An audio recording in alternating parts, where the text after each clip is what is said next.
우린 계속해서 성경을 통해서 죄에 대한 부분을 살피고 있습니다. 죄가 무엇인지, 그리고 죄가 인간에게 어떤 영향을 주는지에 대해서 보고 있죠. 우리는 그냥 죄가 아니라 성경이 말하는 죄에 대해서 보고 있습니다. 로마서 1장 21절로 23절이 말하고 있는 죄는 우상숭배입니다. 우상숭배를 통해서 표현하는, 특별히 창조의 질서를 깨뜨리는 것으로서 죄를 설명하고 있습니다. 원래 사람은 창조주 하나님에 의해 지어졌으니 창조주 하나님의 말씀을 기준으로 하나님을 위해 살아야 한다라는 것이 원래 하나님이 가지고 있는 창조의 질서요, 그리고 목적이라고 볼 수 있습니다. 근데 지난주에 통독한 그 이사야서 43장 21절의 말씀 보면 이런 인간의 목적을 일관되게 이렇게 말하고 있습니다. 이 백성은 내가 나를 위하여 지었나니 나를 찬송하게 하려 함이니라 라고 이렇게 말씀하고 있죠. 그래서 로마서는 하나님을 예배한다, 하나님을 예배하는 게 어떤 의미냐라고 했을 때 하나님을 영화롭게 하고 감사하고 사는 것이다 라고 또한 오늘 본문에서 말해주고 있습니다. 그래서 전체 내용을 종합하면 피조물인 사람은 감사함으로 창조주 하나님을 왕과 주인으로 섬기는 삶을 살아야 한다라는 것이 하나님의 창조의 계획입니다. 그런데 오늘 말씀 보면 사람들의 생각이 허망하여졌다라고 이렇게 말하고 있습니다. 미련한 마음으로 그 마음이 가득 차게 되었다라고 이렇게 말하고 있죠. 어두워졌어요. 그래서 우리는 방금 말 들었던 것처럼 인간은 하나님을 찬송하기 위해서 지어졌다라는 이런 말을 들으면 기본적으로 제가 볼 때 저도 한동안 그랬는데요. 신앙생활하는 데도 불구하고 이런 말 들으면 벌써 무슨 생각이 드냐면, 그렇다면 인간의 가치는 뭔가? 하나님 주변부에 들러리를 서기 위해서 인간을 지었단 말인가? 이런 마음이 우리 마음에서 불쑥 튀어 올라옵니다. 그런 생각이 들어요. 끝까지 하나님을 예배의 대상으로, 하나님을 중심으로, 하나님을 기준으로, 하나님을 위하여 산다라는 것을 그냥 교회를 다니면서도 그걸 약간은 계속해서 거부하고 싶어지는 이런 반동감이 있습니다. 그래서 그 결과 결국 여기에 내맡겨진 인간은 예배의 대상이 바뀌는 일이 벌어집니다. 사람들은 하나님을 대신해서 썩어질 사람과 그리고 새와 짐승과 기어다니는 동물을 대신 숭배했다라고 이렇게 말하고 있습니다. 여기서 저는 우선 두 가지를 분명히 정리하고 갔으면 좋겠습니다. 먼저 성경이 죄를 규칙을 지켰다 안 지켰다, 좋은 일을 했다 안 했다라고 설명하는 것보다 우상 숭배라고 하는 이 개념으로 설명하고 있다는 걸 여러분이 좀 주목할 필요가 있다고 생각합니다. 우상 숭배로 설명하면 우리에게 죄는 단지 그냥 나쁘다라는 정도에 머물지 않습니다. 우리 도리어 죄라는 것은 우리 자신을 불행하게 만들고 비참하게 만드는 거야, 사실 나에게 좋지 않은 거야 라는 그런 인식을 갖게 됩니다. 그래서 한번 봐봐요. 우리가 일반적으로 죄를 짓는다라고 할 때 우리는 이런 생각이 있습니다. 하나님께는 손해인데 나에게는 이익이 될 수 있는 것이 죄라고 생각해요. 이런 경향이 우리에게 있습니다. 더 설명해 볼게요. 정직하지 않은 것, 그리고 이기적으로 사는 것은 우리는 타인에게 피해는 주겠지만 나에게는 이익되는 일이 될 수 있어 라는 생각이 우리에게 있습니다. 그렇지 않아요? 한 번만 내가 눈만 감으면, 죄의 눈을 감으면 나에게는 이익이 있다라고 생각하는 것입니다. 우리는 심지어 세상에서는 그런 것들을 지혜롭게 사는 것이다, 인생 그렇게 사는 거야 라고 이렇게 말하기도 합니다. 그런데 성경은 그런 견해를 완전히 반대하고 있습니다. 1장 22절에 보면 우상 숭배하는 인간의 어리석음을 이렇게 말합니다. 스스로 지혜 있다 하나 어리석게 되어 라고 말하는 것이죠. 그래서 우상 숭배를 통해서 우리가 죄에 대한 개념을 이해할 때 이건 사실 나에게 좋지 않은 거야, 나를 불행하게 만들고 나를 더 비참하게 만드는 게 죄야 라는 그런 이해를 가질 수가 있습니다. 그래서 우리는 우상 숭배 살피면서 이 주제가 우리가 잘 살필 때 이 내용이 우리에게 굉장한 유익을 주는 주제라는 걸 먼저 기억할 필요가 있습니다. 그리고 두 번째 정리할 게 있어요. 우선 오늘 말씀을 통해서 확인할 수 있는 것은 우리가 끊임없이 예배하는 대상을 찾고 있다는 것입니다. 그리고 우리는 끊임없이 사람은 예배할 수밖에 없다는 것입니다. 뭔가를 예배하게 돼 있다는 것이죠. 우리가 창조주를 예배하도록 지어졌기 때문에 우리가 만약에 창조주를 우리의 마음에서 밀어낸다면, 상실해버린다면 반드시 그 자리에 다른 피조물을 그 자리에 두고 그것을 숭배하게 되어 있다는 걸 오늘 말씀 분명히 우리에게 말하고 있습니다. 특별히 창세기 3장의 그 창조의 현장으로 한번 가볼까요? 뱀의 유혹을 받고 마음의 질서가 뒤죽박죽 되어버린 하와의 마음의 상태를 한번 보십시오. 그렇게 된 여자는 하나님이 아니라 이제 자신을 가장 사랑하는 상태가 되어버렸습니다. 그리고 스스로 하나님이 되고 싶어하는 마음이 생겼어요. 그리고 하나님은 그 자신이 더 나은 존재가 될 수 있는데 그걸 우매하게 말씀으로 막아놨다고 생각하고, 하나님은 선하지 않고 이제 자신을 사랑할 자는 내 자신이 가장 자신을 사랑할 수 있다는 생각에 이제 놓였습니다. 이제 더 이상 하나님의 말씀 안에서 자유한다고 생각하지 않고요, 이제 말씀은 자신을 속박하고 자신을 우매하게 만들어서 나를 더 나은 존재로 나아가는 걸 방해한다라고 생각하는 지경에 이른 것이죠. 이제 자신은 그 무엇도 예배할 필요가 없는 존재가 될 수 있다는 생각이 들었습니다. 이제 자신이 중심이 되는 것이죠. 자신이 기준이 될 수 있다는 생각에 이르게 된 거예요. 그런데 매우 역설적이게도 여자의 마음을 이제 완전히 사로잡게 된 어떤 물질이 있습니다. 선악을 알게 하는 나무의 열매가 이제 그때부터 눈이 열려가지고 그 나무의 열매를 보는데 너무 먹음직도 하고 보암직도 하고 너무 탐스러운 열매, 그리고 엄청난 능력이 있게 보이기 시작하는 거예요. 그 물질이 역설적이죠. 나무의 열매가 자신을 하나님으로 만들어줄 수 있다는 생각을 하는 거예요. 물질이 나를 더 온전하게 만든다는 생각에 이른 것입니다. 그래서 하나님께 받았던 인정과 안전과 행복과 기쁨을 이제 물질이 가져다 줄 수 있어 라고 이렇게 생각하고, 참된 자유를 저 물질이 나에게 가져다 줄 수 있어 라고 생각을 한 것이죠. 사실상 금지된 열매를 바라보는 여자의 모습은, 그 눈은 예배자의 눈인 것입니다. 그 열매를 볼 때 얼마나 눈빛이 빛났겠어요. 얼마나 그걸 능력 있게 보는 거예요. 그리고 이제 나를 하나님으로 만들어줄 그 열매를 사실상 그 여인은 예배하기 시작하는 것이죠. 그 장면을 우리는 충분히 볼 수가 있어요. 우리는 지금 인간의 최초의 범죄를 통해서 사실상 그것 또한 또 우상 숭배였다는 걸 분명히 우리가 확인할 수가 있습니다.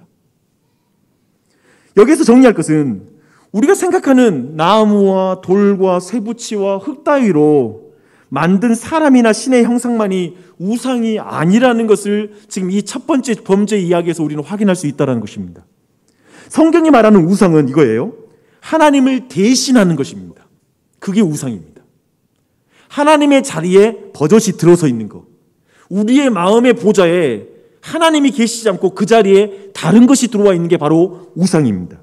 다르게 말하면 하나님이 주실 수 있는 것을 줄 것이라고 사람들이 믿고 의지하는 대상, 하나님만이 나에게 인정과, 그리고 오늘 문답처럼 우리에게 행복과 소망과 가치와 안전을 하나님이 주시는데 하나님이 아니고 다른 피조물이 준다라고 생각하는 것, 그것이 바로 우상이고 그게 바로 우상 숭배입니다.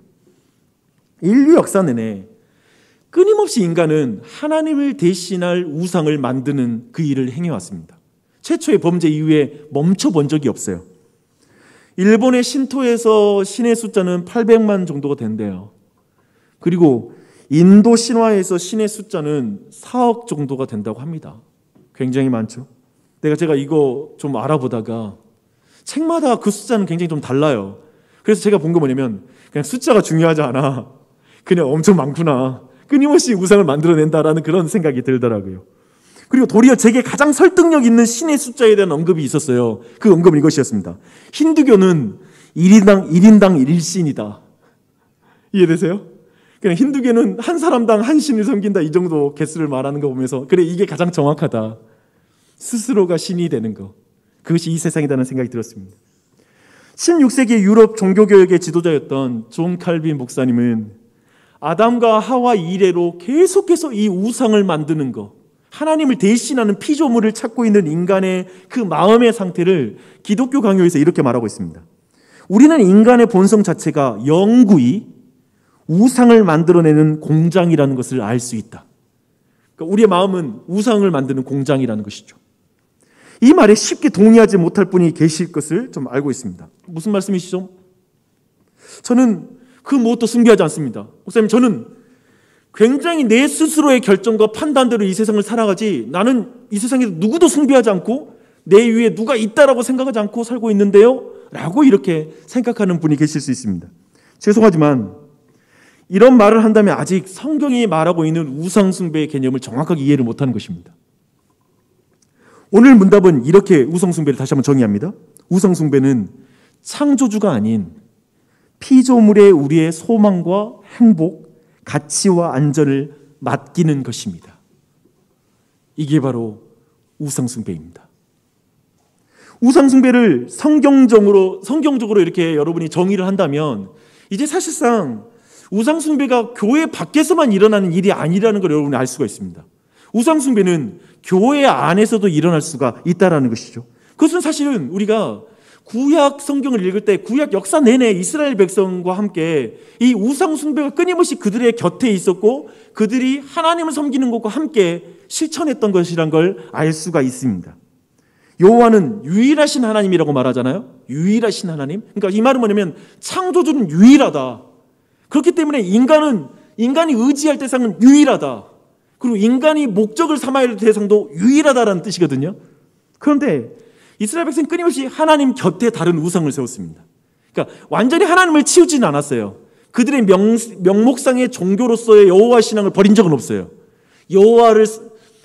바알을 섬기면서 여호와를 섬긴다고 말했고 이런 식으로 우상을 숭배했습니다. 근데 이 문제는 신약시대 또한 교회에도 이 우상 숭배의 문제는 들어와서 여전히 영향을 끼치고 있다는 걸 주목할 필요가 있습니다. 여전히 교회가 황금을 숭배할 수 있습니까? 없습니까? 지금 있죠. 우리는 권력과 인정과 쾌감과 안락함을 위해서 하나님을 이용하는 신앙생활을 여전히 할 수 있습니다. 그래서 교회에서 하는 기도의 내용들 점검해 봐야 되겠죠. 교회의 사람들이 뭘 자랑하고 있는지를 주목할 필요가 있겠죠. 여전히 오늘날 시대에 행해지는 우상 숭배입니다. 굉장히 독실해 보이는 사람일지라도 그 사람마저도 우상 숭배에서 자유로울 수가 없습니다. 제가 우상과 관련된 좀 훈련, 제가 사실은 이것에 대해서는 교회 개척할 때 시점에 받았던 훈련 때 읽었던 한 글이 사실 저게 굉장히 충격적인 글이 하나 있습니다. 이것은 교회 안에서 행해지는 우상 숭배와 관련된 것입니다. 제가 한번 그 내용을 읽어드릴게요. 성생활이 대단히 문란한 청년이 있었습니다. 그는 크리스천이 되고자 신앙 고백을 했고 그 뒤 우리 학교 크리스천 모임에 가입했습니다. 이제 겉으로는 신앙 고백도 하고 그의 행실도 정결했지만 가는 데마다 문제만 조장하고 다니는 것이었습니다. 소그룹 성경 공부 시간마다 토론을 온통 다 휘어잡았습니다. 모든 대화마다 말싸움하는 태도였고 항상 자기가 옳다고 우겨댔습니다. 머지않아 확연해진 사실은 그가 진정으로 바라는 것은 사람 위에 군림하는 권력이라는 것이었습니다. 애초엔 그가 성적으로 정복하는 것으로 그 군림하는 권력이 표출되었습니다. 근데 지금도 전도와 성경 공부를 통해서 권력을 추구하는 것이었습니다. 그가 도덕적인 계명의 형식상으로는 순종하지만 내면적으로는 권력이라는 우상을 아직도 경배하고 있는 것입니다. 여전히 그는 남의 삶을 조종하는 데서 존재감과 안전감을 얻는 것이었습니다. 그가 성적인 죄에 대해서는 회개했어도 더 깊은 차원에서 우상을 파악하고 몸의 행실을 죽이지는 않았습니다. 어떤가요? 저는 처음에 이 글을 읽고 나서 굉장히 충격적이었고 최근에 좀 어쩌면 풀리지 않았던 많은 생각들이 풀리기도 했습니다. 이 글을 읽는데 그냥 탈선한 유명 목사님들이 생각이 났습니다. 우리는 어떻게 목회자가 저럴 수 있지? 어떻게 저렇게 돈을 밝히고 그리고 권력을 탐할 수 있지? 어떻게 저렇게 성적인 스캔들을 일으킬 수 있지? 우리는 그런 것 때문에 굉장히 놀라고 당혹스러워합니다. 왜냐하면 그들이 굉장히 종교적인 삶을 살기 때문에 그렇습니다. 종교적인 활동을 하고 있고요. 근데 매일 기도와 설교 사역을 하기 때문에 그렇습니다. 하지만 제 자신부터가 목회 사역을 하면서 경험하고 있는 현실은 이것입니다. 여전히 깊은 차원에서 몸의 행실을 죽이지 않는 삶을 살 수 있다는 걸 확인하게 됩니다. 예수님의 이름을 팔아 자신의 이름을 내고 예수님이 주신 것으로 유명해지고 거룩한 말씀을 전함으로 사람들의 인정을 구걸할 수 있는 게 이 목사라는 것을 제가 알고 있습니다. 제가 배운 것은 목사라는 직분이 우상을 깨뜨리지는 못한다는 것입니다. 내가 이 어떤 교회에서의 신분이 그 사람의 우상을 깨뜨리는 건 아니더라고요. 문제는 우상을 간과하면 굉장한 고통스러운 현실을 가져온다는 것입니다. 남의 삶을 조종하는 데서 존재감과 안정감을 얻는 목사가 되면 온 교회가 고통을 받습니다. 목사는 통제되지 않는 사람을 향해 분노를 터뜨릴 것이고 그것은 누군가에게 굉장히 큰 고통이 될 것입니다. 누군가를 통제함으로 행복한 남편과 아내가 되면 부부관계는 지옥이 될 것입니다. 끊임없이 통제하려고 하니까요, 서로를. 자녀의 성취를 통해서 삶의 의미를 찾는 부모가 된다면 자녀들은 끊임없이 부모의 기대를 채우려고 전전긍긍하면서 때로는 그걸 만족시켜준 것 같으면 행복하지만 그렇지 않은 것 같으면 비참함을 느끼는 아이가 될 것입니다. 이렇게 우상 숭배의 문제, 우상의 문제는 변화되지 않는 그리스도인들의 삶.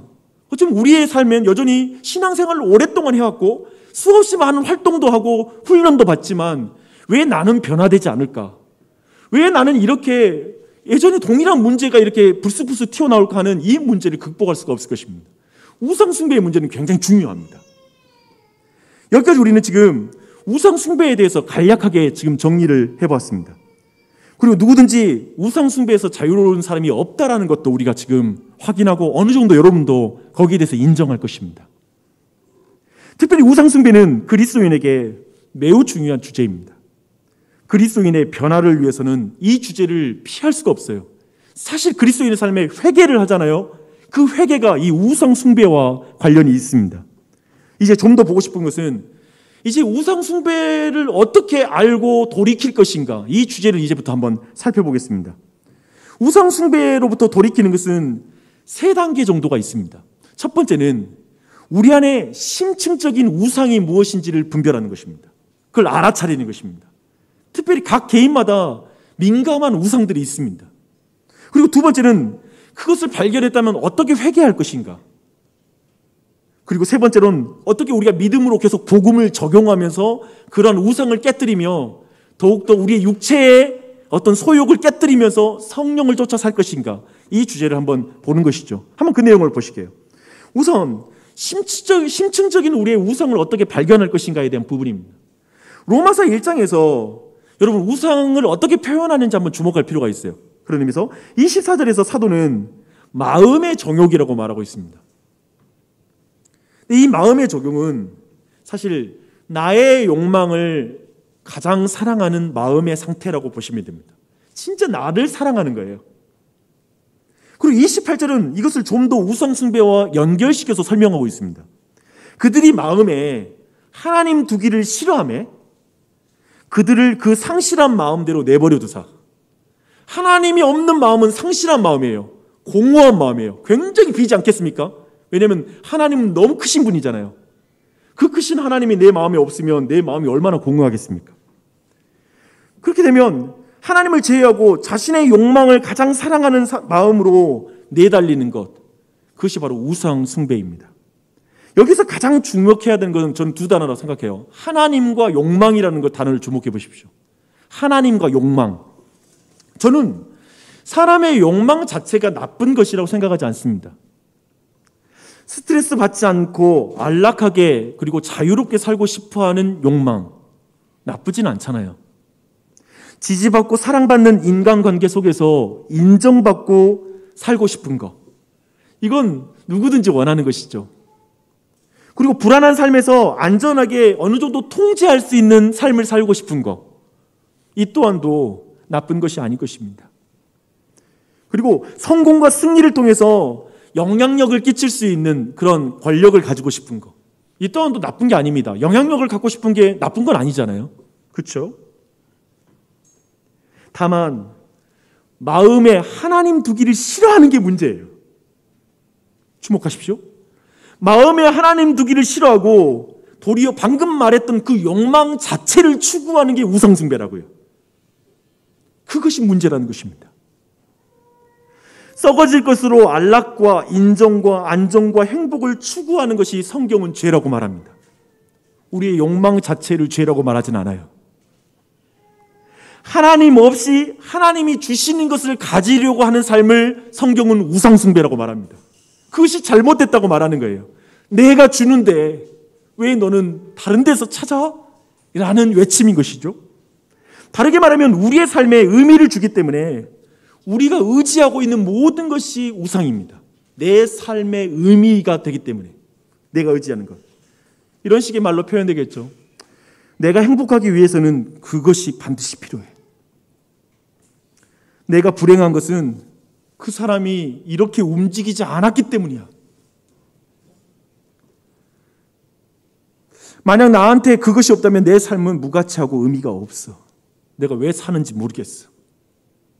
연말이 되면 이제 40대가 되면 불현듯 찾아오죠. 내가 이렇게 사는 건 너무 불행해.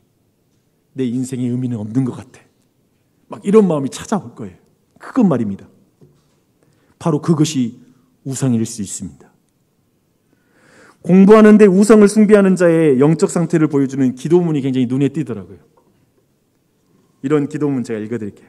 주님, 제게 하나님이 있는 것은 좋지만 제가 꼭 가져야 하는 다른 것이 있습니다.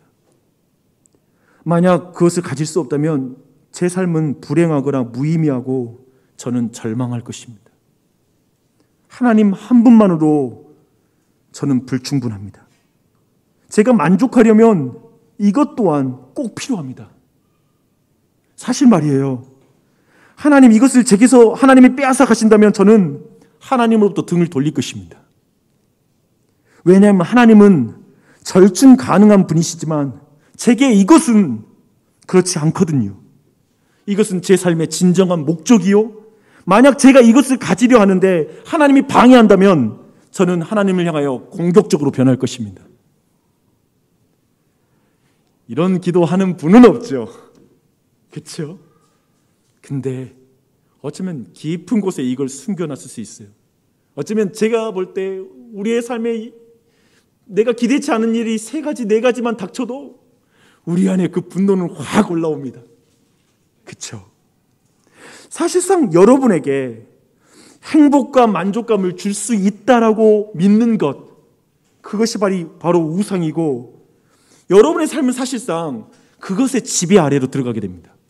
그것의 통치 아래로 들어가게 됩니다. 근데 여전히 우리는 이런 우상의 개념에 대해서 그럼에도 불구하고도 반감을 가질 수 있어요.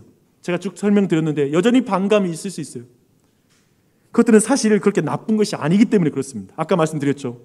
왜냐하면 이런 거 솔직히 말해서 여기서 난 대단하게 그렇게 구하는 게 아니잖아요. 우리가 좀 소소하게 아이들도 내 삶도 그냥 대단한 욕심 부리는 거 아닌데 이런 마음이 있죠. 몸에 대한 욕구, 맛집에 가고 싶어하는 그 마음, 전 굉장히 강합니다. 아름다운 것에 대한 갈망, 좀 더 이쁘게 집도 꾸미고 살고 싶은 거,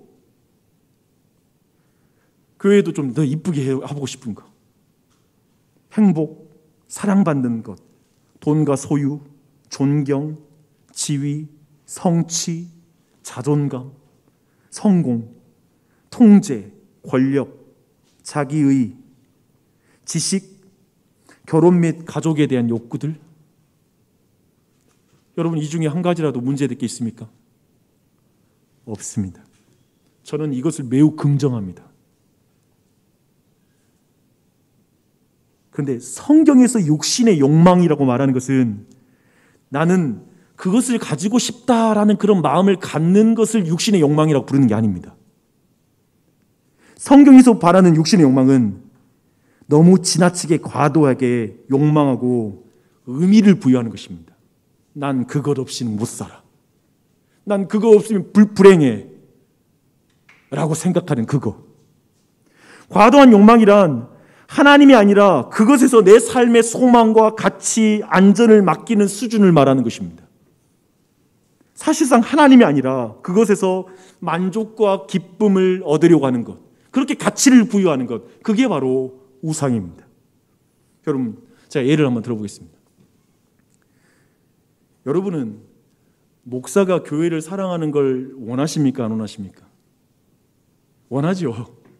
분위기 또 질문 이상하니까 약간 대답할까 말까 하시는데, 원하셔야죠. 목사가 진짜 교회를 사랑해야 되죠.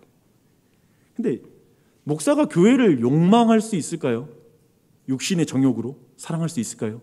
그럴 수 있다라는 것이죠. 목사에게는 교회와 사역이 자신의 정체성과 가치와 소망과 안전이 된다면, 우리 교회가 성장하고 그리고 많은 사람이 모이고 안정적으로 되고 이런 모든 것들이 통제되고 하는 그것이 목사에게 우상이 될 수 있습니다. 이건 제가 싸워야 될 싸움입니다. 치열하게 싸우죠. 저는 제 삶에서 교회와 사역이 우상의 위치에 오르는 것을 끊임없이 분별해야 되는 그런 사명이 있습니다. 그런 위치입니다. 저를 예로 지금 들었지만 여러분 자신에게 적용해 보십시오. 여러분 어쩌면 목사보다는 좀 눈에 띄지 않게 내 가정, 이 정도, 내 삶, 이 정도 사이즈니까 전혀 그 목사님께 해당하고 제 삶에는 적용할 것이 별로 없을 것 같은데 라고 할지 모르겠습니다. 근데 제가 어떤 식으로 제 안에 우상을 분별하는지 제가 배운 내용들을 제가 여러분께 설명드리겠습니다. 저는 사실 부정적인 감정이 들 때에 제 우상을 발견합니다. 그게 제 방법이에요. 부정적인 감정. 먼저 화가 났을 때 제 우상을 발견할 때가 있습니다. 화라는 감정은 사실 내가 지나치게 중요하게 생각하는 그것이 좌절될 때 느끼는 거거든요. 그것을 누군가로부터 방해받을 때 내가 화가 나오는 거거든요. 내가 생각하는 중요한 가치. 그래서 그때마다 이렇게 질문합니다. 하나님을 가진 내가 이렇게 화를 내는 이유가 뭘까? 왜 이렇게 내가 이렇게 화가 나 있지? 뭐가 이렇게 내가 화가 나 있지? 내가 꼭 가져야만 한다고 생각하지만 가질 수 없게 무언가에 의해 막혔다고 생각하기 때문에 화난 것이 아닌가? 내가 중요해서 반드시 가져야 한다고 생각하는 그게 뭐지? 이것을 기도로 옮기면서 기도합니다. 뭘까요? 내가 왜 이렇게 화가 나 있죠? 그 화가 사실상 밖으로 나가면 누군가에게 원망하는 것이 됩니다. 나 당신 때문이야. 부부 사이에도 당신 때문에 내가 이렇게 화가 난 거야 라고 한다면 밖으로 그렇게 사람에게 향하면 그렇게 화를 낼 것이고요. 또 그 화가 자신에게 향하면 낙심하고 그리고 자신을 자책하게 됩니다. 그럴 때에도 저는 특별히 낙담할 때에도 저는 제 우상을 발견합니다. 완전히 나를 낙심시키고 아주 힘을 잃어버릴 때가 있잖아요. 그 순간에 내 자신의 우상을 보려고 하는 것이죠. 극도로 제가 막 무능력하고 부족해서 막 우울해할 때가 있거든요. 그때 내가 지금 뭔가 해내야 하는 것을 하지 못해서 낙심하는 내 자신을 봅니다. 그것이 그렇게 하나님이 아니더라고요. 내가 낙심할 때 보면 낙심하는 그 이유들을 보면 하나님 때문에 그런 게 아니에요. 다른 것 때문에 그래요. 저는 목회를 하면서 너무 두려워하거나 심각하게 걱정되는 문제들을 자주 경험합니다. 근심거리 잘 날이 없죠. 교회가 커갈수록 그러겠죠. 이런저런 문제는 발생할 테니까요. 근데 그럴 때 지금 내가 꼭 가져야 한다고 생각하는데 가질 수 없거나 지킬 수 없게 위협당하는 것 같아서 두려운 것인가? 내가 왜 이렇게 두려워하는 거지? 뭐가 이렇게 두려울까? 뭐가 이렇게 염려가 되지? 나는 왜 이렇게 불안하고 두려운 것일까? 내가 심각하게 걱정하는 그 문제는 뭘까? 라고 이렇게 질문을 합니다. 조용히 주님 앞에 나와서 나의 화와 원망, 불평과 낙심과 내 두려움과 염려와 걱정을 시편 기자처럼 하나님께 아뢰을 때가 있습니다. 그리고 왜 내가 이렇게 느끼는지 이 모든 감정의 이유를 알려달라고 기도합니다. 하나님, 내가 왜 이럴까요? 왜 이럴까요? 그리고 대부분 제 기도는 이제 어떤 걸 깨닫게 되냐면 기도하다 보면 내가 그걸 가지지 못했기 때문에 화가 났거든요. 내가 그런 실력이 없기 때문에 낙심해 있거든요. 그리고 뭔가 내가 통제하지 못하는 그런 지혜 없음 때문에 내가 지금 막 불안해하는 거거든요. 근데 그때 그런 기도로 안 가요. 뭐냐면 하나님 그 능력 주세요. 그 지혜를 주세요. 그 실력을 주세요라는 기도로 갈 수가 없겠더라고요. 왜냐하면 사실 내가 하나님이 아니라 다른 것을 의식하고 다른 것을 내 마음에 더 크게 뒀기 때문에 생기는 감정들이거든요. 그러니까 여기서 하나님 내가 이 문제를 다 통제할 능력을 주시옵소서라는 것으로 가는 게 아니라 하나님께 의탁하지 못해서 죄송해요. 주님이 통제하는 것을, 주님만이 다스리는 걸 내가 신뢰하지 못해서 죄송해요. 제가 죄인이에요. 죄송합니다 라고 돌이키는 것이죠. 하나님께 도움을 요청하는 것이죠. 이제 기도할 때는 그런 의미에서 그렇게 기도가 되면 원망으로 기도하지 않는 것 같아요. 불평으로 기도하지 않아요. 성경은 말하잖아요. 감사함으로 하나님께 아뢰라. 이제 그때 제가 기도가 이해가 됐어요. 아, 감사함으로 아뢰는 걸. 왜냐하면 모든 인간은 결핍으로 기도하거든요. 하나님 이게 없어요. 이게 부족해요. 이게 필요해요 라고 기도할 때가 있는데 제가 본 건 물론 그렇게 기도해도 돼요. 여러분. 마음껏 기도하세요. 제발 기도라도 하세요. 기도라도 하세요. 내가 배운 믿음의 선배에서 본 거는 그렇게 들어갔다가 하나님 만나요. 그렇게 바뀌지 우리가 막 스스로 기도 검열하면서 그래 나는 이렇게 기도하고 간구하는 기도로는 기도 안 할 거야. 그건 기복적이야. 가망성이 없어. 이 사람은 기도 안 해요. 더 그냥 그렇게 들어가세요. 그리고 거기서 하나님 만나면 돼요. 근데 말하고 싶은 건 이거예요. 하나님 처음에는 이 상황에 화도 나고 원망이 나왔습니다. 그런데 이제 내 마음에 우상이 보입니다. 하나님이 함께하고 만족과 기쁨이 되시는데 내가 어느새 세상으로부터 만족과 기쁨, 안정을 구하고 있었습니다. 주님, 이 상황에 감사하고 그 사람으로 인해서 감사합니다. 우리 교회로 인해서 감사합니다. 그런데 주님, 겸손히 간구하오니 이것 좀 주시옵소서. 이것을 풀어갈 능력도 주시옵소서. 이렇게 기도할 수 있습니다. 내 마음의 우상을 어떻게 발견하고 어떻게 회개하는지에 대해서 잠깐 나눴습니다. 조금 이해를 하셨겠지만 다시 한번 적용적으로 전체 내용을 정리하고 오늘 말씀을 마무리해야 될 것 같습니다. 요즘 여러분의 삶의 이슈는 무엇입니까? 나이에 따라서 여러분의 여러 가지 생각과 삶의 근심, 걱정, 불안, 두려움, 수없이 많은 것이 여러분의 삶에 지금 산적해 있을 것입니다. 30대, 40대, 50대, 60대 모두 인생의 계절에 여러분의 마음은 전장터일 거예요. 그리고 지금 정신없을 거예요. 안락감을 깨뜨리는 스트레스 받는 상황들, 통제되지 않는 삶의 문제들도 두렵고 염려가 됩니다. 인정받지 못하는 상황 속에서 직장과 가정에서 고통을 받는 이들도 있을 것입니다. 남들이 볼 때에는 너무나 좋은 환경인데 나는 왜 이렇게 원망과 불평이 많은지 그걸 보면 정말 내 삶에 뭐가 문제인지 잘 모르는 사람도 있을 수 있습니다. 친구들과 비교하면서 우리 대부분은 만족보다는 불안함이 더 큽니다.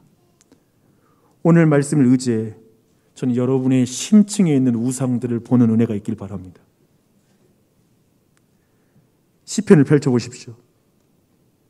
하나님의 백성들은 항상 그들의 모든 감정을 가지고 하나님께 나아갑니다.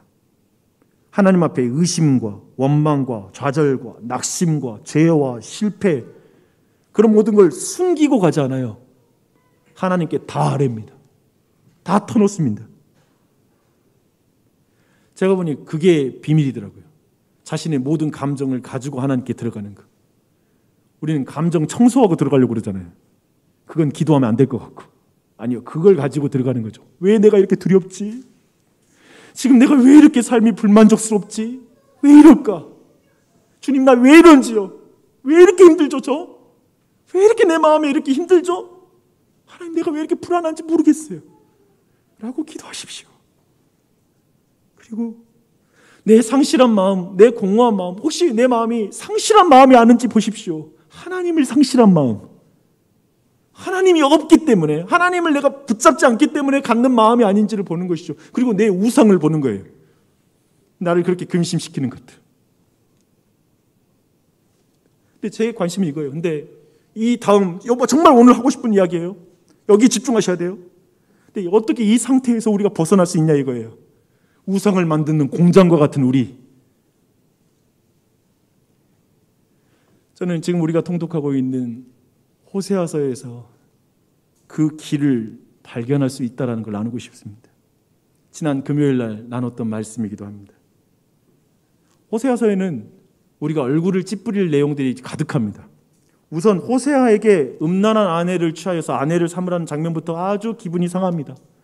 여기서 음란한 아내라는 것은 음란한 게 마음의 상태를 말하는 게 아니라 행위를 말하는 의미에서 창녀를 내 아내로 삼아라 라는 그런 의미와 같습니다. 말도 안 되는 일이죠.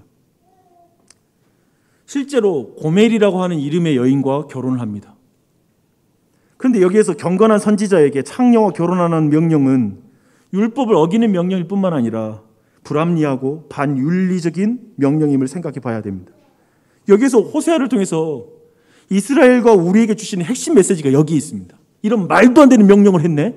거기에 있어요. 어떤 것입니까?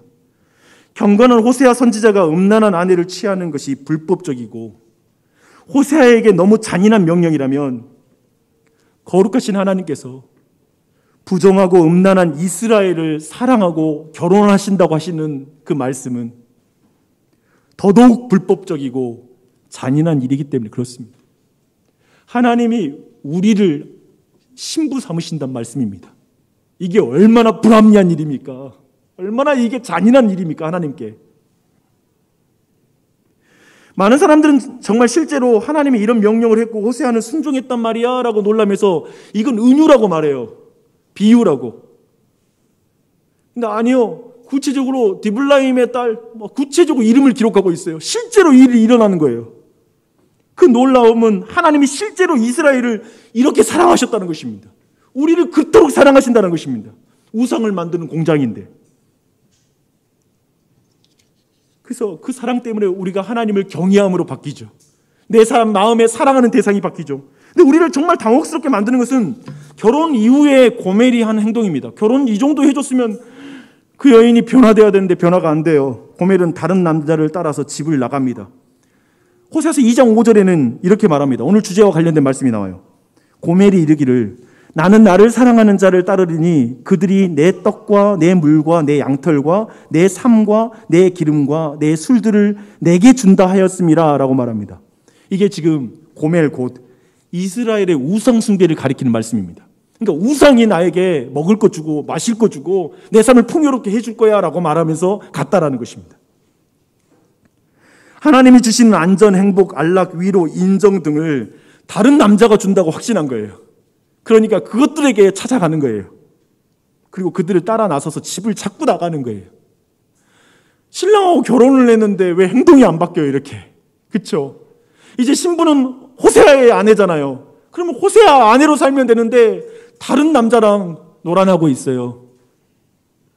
데려다 놔도 또 나가. 데려다 놔도 또 나가요. 왜요? 그 마음에 사랑하는 대상이 안 바뀐 거예요. 신뢰하는 대상이 안 바뀐 거예요. 호세아로 바뀌어야 되거든요. 어쩌면 이 모습은 교회를 나오고 그리스도인이 되고 신앙인이 됐다고 하지만 내 안에 사랑하고 내가 신뢰하는 대상은 안 바뀌어.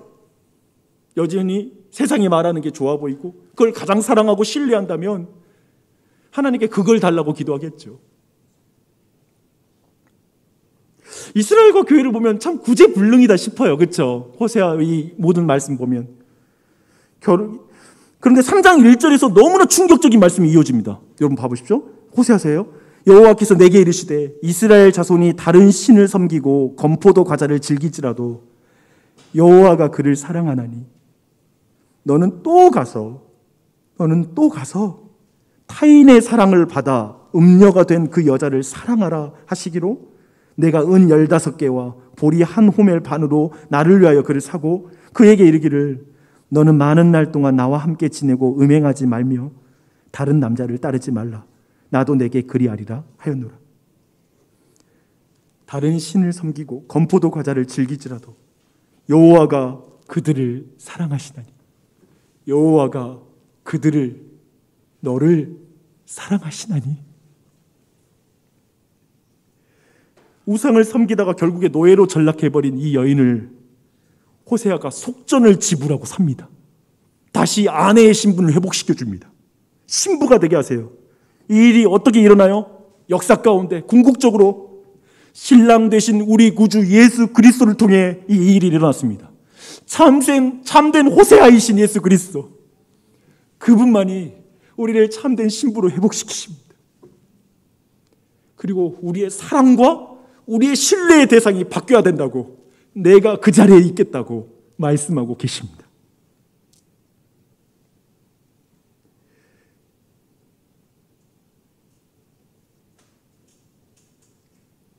존 던이라는 분이 이런 시를 썼어요. 지금 이 모든 맥락에서 들어보십시오. 나를 당신에게로 데려가 감금해 주세요. 왜냐하면 당신의 노예가 되지 않는 한 결코 나는 자유로울 수 없고, 당신에게 정복당하지 않는 한 저는 정숙할 수가 없기 때문입니다.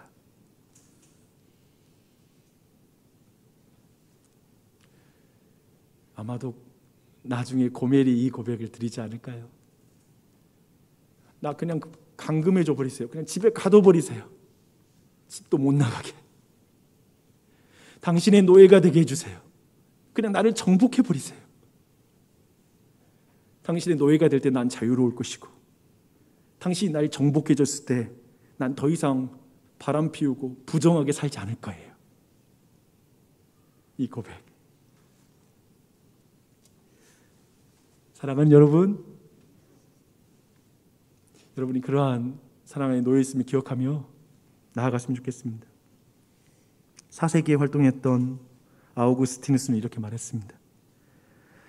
하나님께서는 우리가 하나님을 향해 살도록 우리를 지으셨기 때문에 우리가 하나님 안에서 쉬기 전까지는 우리는 안식할 수가 없습니다. 하나님만으로 채워져서 만족하고 행복하고 가치가 있고 안전할 수 있는 존재가 우리입니다. 하나님을 여러분의 왕이요 주인으로 모시십시오. 그리고 그분 안에 거하십시오. 다른 것으로는 안식할 수 없을 것입니다.